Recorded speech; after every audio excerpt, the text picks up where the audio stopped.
രാജസ്ഥാനിലെ രജപുത്രരുടെ രാജവംശങ്ങളുടെ ആയുധങ്ങളാണ്.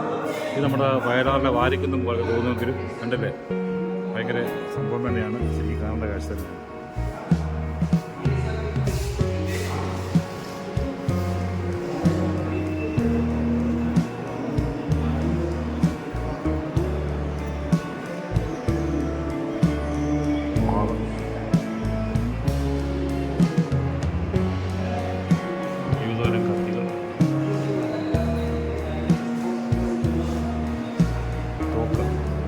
അന്നത്തെ കാലത്ത് തോക്ക്, അന്നത്തെ കാലത്ത് തോക്ക് പുസ്തകത്തിലൊക്കെ ഉപയോഗിച്ച തോക്കുകളാണ്.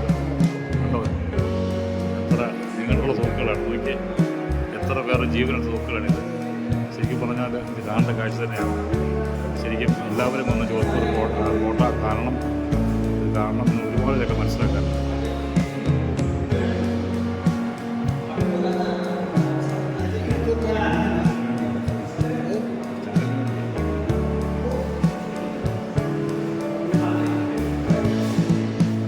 പരിചകൾ കണ്ടു. നമ്മൾ പിന്നെ പണ്ട് വെട്ടുകുത്തുണ്ടാകുമ്പോൾ തടുക്കുന്ന പരിചകളാണിത്. വാളും പറ്റി ഇത് പ്രിയപ്പെട്ട ഷാജിദ് ചാനലിന് വേണ്ടി സത്താർ മാന്തുക from Jodhpur. Thank you. By.